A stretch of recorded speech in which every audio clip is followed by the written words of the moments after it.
سلامونه وخت مو بخیر. نن یک شنبه د اقرب یا لړم شلمه او د نومبر 10مه نیټه ده. پام وکړئ د موج نیوز خبري ټولګې ته. په پیل کې هم د څو مهمو خبرونو سرټکي. د هیواد له ګمرکونو بې کیفیته نفتي توکو بار ټانکرې بیرته ګرځول شوي. تیرو لسو میاشتو کې له هند سره سوداګري د پام وړ زیاته شوې.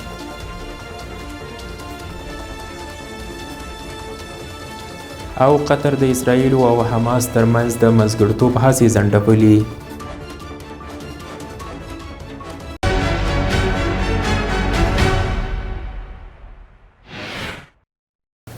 اوس هم بشپړ خبرونه. زه وحید الله توحیدي یم.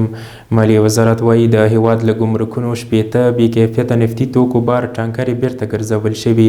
د مسؤلینو په خبره یادې موټرې د مالیې وزارت د نفتي توکو د کیفیت څارنې ریاست له لوري د تېرې یوې اونۍ په ترڅ کې د فراه، هرات او نیمروز له ګمرکونو ګرځول شوي دي. د هیواد چاپیریال ساتنې ملي ادارې لوی رئیس مولوي مطیع الله خالص د یو تخنیکي پلاوي په مشرۍ د ملګرو ملتونو د اقلیمي بدلون نړیوال کنفرانس کې د ګډون په موخه آذربایجان ته سفر کړی. د چاپیریال ساتنې ملي ادارې په خبره دغه کنفرانس به سبا دوشنبه د روان میلادي کال د نومبر له 11 تر 22 نیټې د آذربایجان پلازمینه باکو کې ترسره شي، چې د افغانستان په شمول د نړۍ ډیر شمیر هیوادونو مشران، د چاپیریال ساتنې وزیران او متخصصین به پکې ګډون وکړي. د عدلیې وزارت مسؤلین وایي د تېرې یوې میاشتې په موده کې د هیواد په 14 ولایتونو کې شاوخوا 30,000 جریبه دولتي ځمکه له غصب څخه ژغورل شوې او اړوندو ادارو ته سپارل شوې ده. یاد وزارت د یوې خبرپاڼې په خپرولو سره ویلي چې یاده اندازه ځمکه د ځمکو له غصب څخه د مخنیوي تخنیکي پلاوو د 1446 هجري سپوږمیز کال د ربیع الثاني د میاشتې په اوږدو کې په ننګرهار، کندوز، تخار، پروان، غور، پنجشیر، لغمان، سرپول، سمنګان، بادغیس او میدان وردګو ولایتونو کې له بررسۍ وروسته تثبیت او اړوندو ادارو ته یې تسلیم کړې ده. د پوهنې وزارت د هیواد په سړو سیمو کې د کلنۍ ازموینو نیټه اعلان کړه. د پوهنې وزارت د خبره له مخې د هیواد په هغو سیمو کې چې هوا سړه ده له لومړي تر دریم ټولګي کلنۍ ازموینې به د روان لمریز کال د لړم په 26مه نیټه پیل او د دغې میاشتې تر 30مې به دوام وکړي. دغه خبر د پوهنې وزارت پر خپل ایکس پاڼه خپور کړی دی. خبر زیاتوي له 4 تر 12 ټولګي کلنۍ ازموینې به بیا د لیندۍ میاشتې په لومړۍ نیټې پیل او د دغې میاشتې تر 15مې نیټې به دوام وکړي. د پکتیکا لپاره نوی امنیه قمندان وټاکل شو. د افغانستان اسلامي امارت کورنیو چارو وزارت وایي محمد الله بره د پکتیکا ولایت لپاره د نوي امنیه قمندان په توګه وټاکل شو.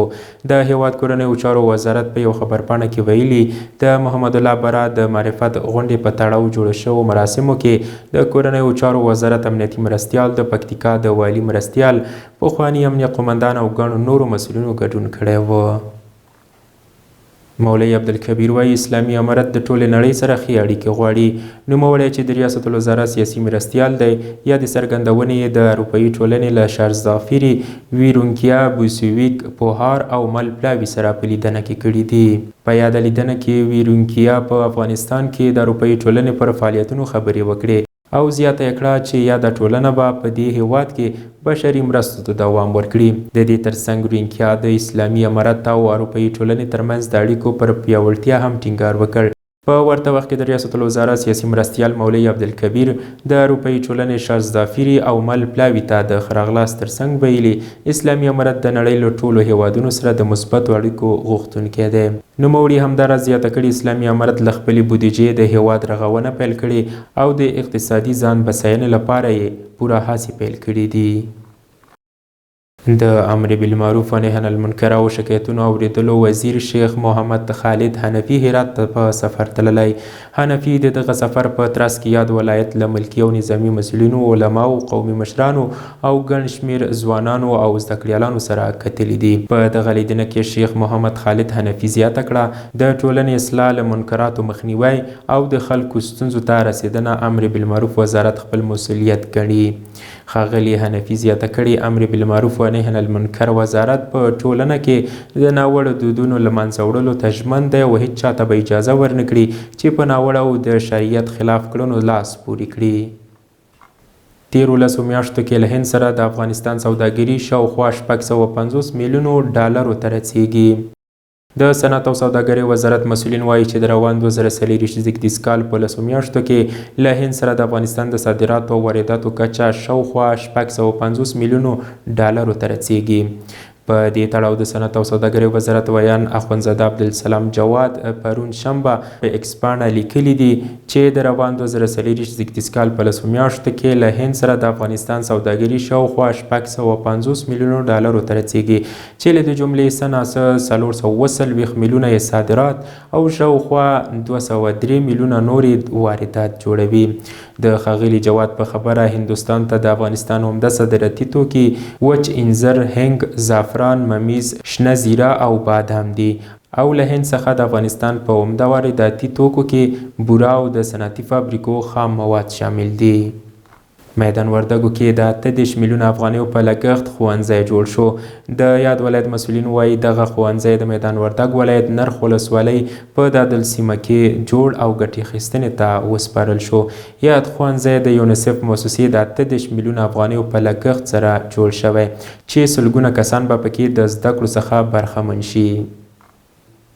د کندوز ولایت د کلیو بیا رغونې او پراختیا ریاست له لوري د ای سی او موسسې په مالي ملاتړ او د ډاکار موسسې په تخنیکي مرسته د دغه ولایت په 2 ولسوالیو امام صاحب او الیباد ولسوالیو کې د څښاک پاکو اوبو د 14 نیمه ژورو څاګانو د کیندلو او ورسره د 26 څاګانو د ترمیم چارې پیل شوې. د یادولو ده چې د دغو څاګانو په کیندلو او ترمیم سره به د یادو ولسوالیو د څه باندې 1500 کورنۍ د څښاک پاک اوبو ته لاسرسی پیدا کړي.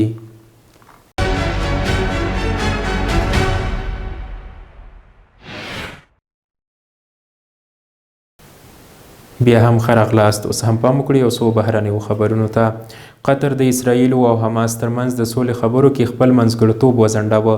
د قطر یوې ډیپلوماتیکي سرچینې د شنبې په ورځ ویلي چې په دوحه کې د حماس دفتر نور له خپلو اصلي اهدافو سره سم عمل نه کوي. قطر دواړو لورو ته خبر ورکړی چې د ښه نیت نشتوالي له امله به د دوی ترمنځ منځګړیتوب ونه کړي. قطر، متحده ایالتونه او مصر له څو میاشتو راهیسې په غزه کې د اوربند او د اسرائیلي برمته شویو د خوشي کولو لپاره هڅې کوي خو بې پایلې پاتې دي. او د لبنان په جنوب کې د اسرائیلو هوایي حملو کې 33 کسان وژل شوي. د لبنان روغتیا وزارت خبر ورکړی چې د اسرائیلو په تازه هوایي بریدونو کې لږ تر لږه 33 کسان وژل شوي دي. په دې حملو کې 20 کسان په بالوبک الهرمل سیمه کې وژل شوي چې 11 په الګنیسیا سیمه کې وو. همدارنګه 13 نور کسان په جنوب کې وژل شوي چې په هغه کې اووه ژغورونکي هم شامل دي. حزب الله چې د ایران ملاتړ لري د لبنان په جنوب کې پراخ حضور لري او په پارلمان کې هم استازیتوب موجود دی. د موج نیوز درنو کتونکو دا و د دې مهال مهم او وروستي خبرونه. تر بیا ښه وخت ولرئ.